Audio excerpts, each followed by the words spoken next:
Did you know that 99.6% who watches Dark Sign Chess are not yet subscribed and only 0.4% subscribe to our channel? So please consider subscribing and hit the notification bell for you to be updated to our future uploads and help me monetize my small channel. Thank you so much for all who will support and had supported our channel. It is still a 1-point lead for Nakamura, and we're just about halfway through this time control. We've had 3 draws and 3 of the most exciting games I've ever seen. All of these draws have been so combative, so professional, so interesting, so full of detail. And Hikaru with yet another incredible defensive effort, Robert. And look at Hikaru. He's surprised by Magnus. Whoa! Whoa! E5. And look, Hikaru was that a mouse slip? I don't think so. Gotta be a mouse. It's like a souped-up Budapest gambit with a bishop already fianchettoed. Also, Hikaru's like, I'm the one who plays these lines. I thought he was drinking a beer. That looked like he had a nice little pint there. But either way, Hikaru is shaking his head because this is a weird position. Knight g4 attacks the pawn on e5. Even if you play bishop g2, the knight can still capture on e5 because the knight on f3 will be pinned to the bishop on g2 behind it. So this is what Magnus is aiming for. At first, speaking of beer, I thought he was tilted. Magnus were drinking something that's dark in color. Man, both of these players having a good time. I think it's just wake-up juice. That's what he's looking for. And what is going on here? Knight takes e5? He's allowed it, and I think he's basically just saying playing positionally. He just says, I'm slightly better in the resulting position because I've got a pawn in the center and you don't. That is pretty good reasoning. I stand behind that. And now we see some trades, but black is not really much worse here. You play d6, you play a5, you get your knight out.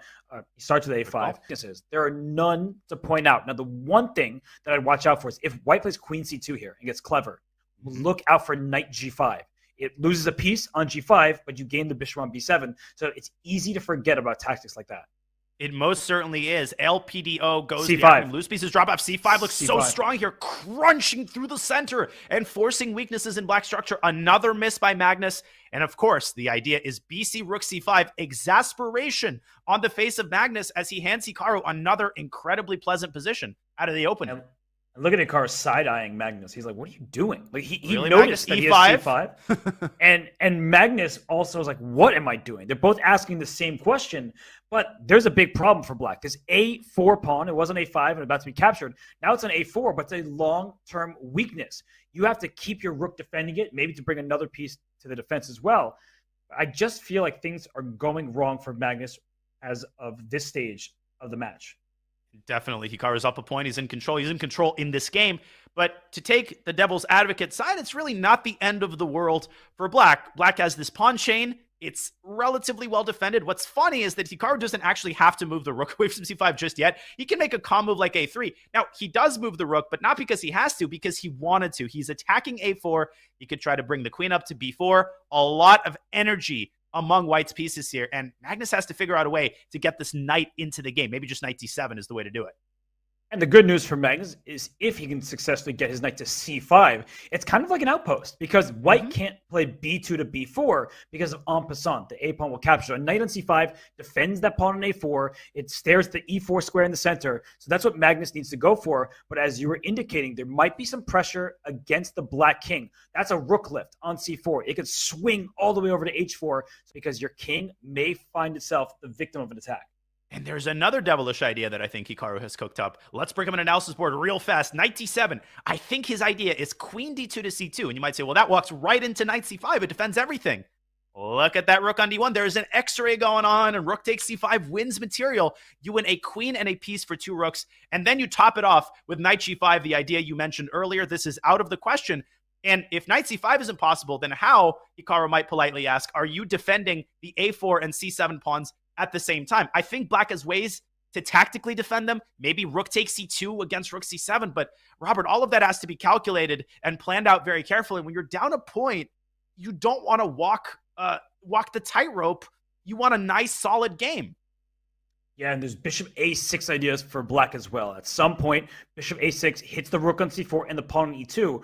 But right now, I think black is just a little bit too loose to play that move because the a4 pawn is that important. But you know that Magnus is calculating bishop a6 with rook e2 to follow. Bishop a6, it does open up the diagonal. It's a very tactical move. And my guess is that Hikaru it's not necessarily that he missed bishop a6. I just think he intuitively believes in the power of his pieces. He believes that he's going to find something in that position. And you can just tell both players are hard at work calculating bishop b7 to a6. And maybe a3 is worth throwing in for black as well. Just a thought. And that pineapple is hard at work. Look at it glowing in the background behind Hikaru, right? That is his streamer setup when he is not in California, and he is focused. Look at him. He's looking at this board. He thinks that Magnus is going wrong here. And Magnus, the look on his face is one of disgust. And he does develop the knight to d7. So, Danya, queen c2, double attack. There must be something that Magnus has, and a3 is played, but apparently not great. And this is what he has been cooking up for the last minute and a half. Or he actually spent 2 minutes and 25 seconds on the move knight d7. And it wasn't that move he was busy finding. It was the move a3. What's going on here, Robert? There's so many hanging pawns. Rook takes c7 comes to mind.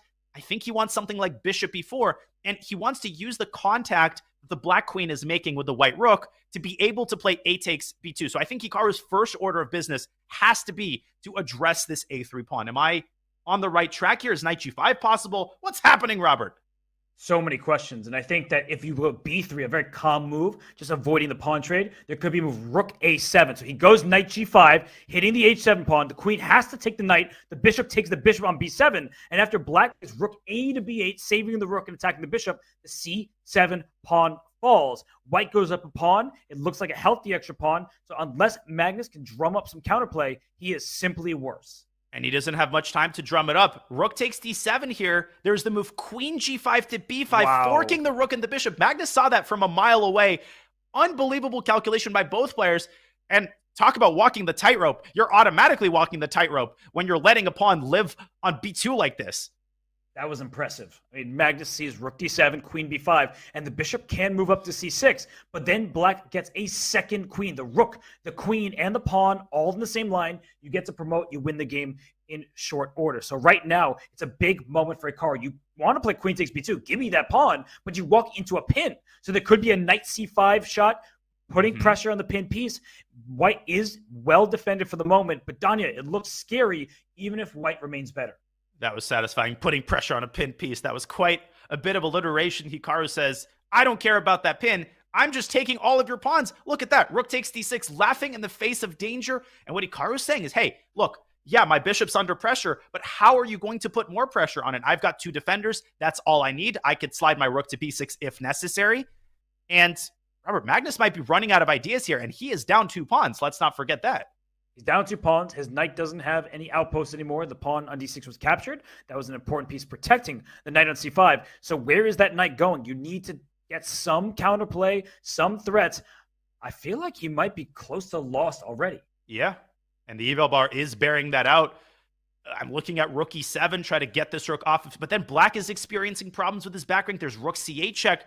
It's not that there's options and they're complicated. I don't think Magnus is a single move here. He might have to just take twice on b7 and try to win one of white's pawns back, but even that's easier said than done. Well, if he could trade on b7 and win the a2 pawn, if we just toss that pawn off the board, that does give black pretty good chances to survive. Because a rook and 4 against a rook and 3, that's white with a rook and the 4 pawns from e2 to h2, and black having a rook and 3 pawns, that is a theoretical draw. It's not easy. Jeroen Piquet beat Garry Kasparov in that exact endgame. So if Garry Kasparov can lose, then anybody in the opponent can lose. But that said, that is the aim for Magnus Carlsen, and he's down to 20 seconds. 20 seconds. I feel like he is a bit aimless.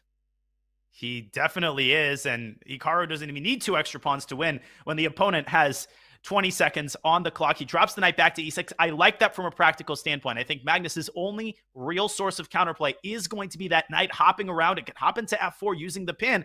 So Hikaru's not out of the woods, and he doesn't think he's out of the woods. He drops the rook back to c4. And look at the attention to detail, Robert, in Hikaru's play. What does that move do? It stops knight f4. That's why he put it on c4, and he can move it to b4 to finally unpin the bishop. And then he's free to roam about the cabin. Although rook b4, there could be like queen c5, just keeping the pin alive. He goes rook b6, queen a5, queen e1 check is kind of a threat. Doesn't lead to anything significant just yet, but the e2 pawn may collapse. Be very careful. I see a tactic, actually. If black can move queen e1, king g2, knight f4 check, giving up the knight, taking on e2, things like that, great it recognition. looks a bit worrisome. And Hikaru's sending the queen to e1. I think after knight f4 check, the rook takes on f4. I know you were talking more hypothetically, but what's not hypothetical is that Magnus has 5 seconds on his clock. His counterplay is getting just brutally extinguished, and Hikaru just a couple more accurate moves away from solidifying his material advantage and winning this game. Is he going to move his bishop? Is this the time to move it to d5 or c6? I think it seems like a great time. Bishop d5 looks very good. There may be a swap on b5 because there is no knight c7. The rook on e8 is loose in all these positions. Oh, look at this clinical technique. But Magnus desperately wants that d4 square, and Hikaru doesn't play e3 and allows the knight in. And the reason he played a4 was in order to meet rook takes b5 with a takes b5. This is a passer, and he's going to push it. And Magnus has no choice but to get a pair of rooks off the board, stopping knight d4. Hikaru eliminating every sliver of counterplay that Magnus is coming up with here. This is brilliant play from Hikaru Nakamura. He could have played rook b8, but then a4 would have dropped, and Hikaru does not want to give up that pawn. Just and now he can push move by move. And then knight he can d4 push though. And meet queen b6. Trying to trade the queens. Good call by you. Keep pushing, or rook a4, get behind the pawn. Magnus has literally 2 moves to drum something up because that pawn is reaching a8 in a tizzy, and Magnus flags. It's over. He actually resigned before he flagged with 0.2 seconds left. Oh, he but did. It doesn't matter. Hikaru Nakamura jets out to a 2-point lead over the world champion Magnus Carlsen.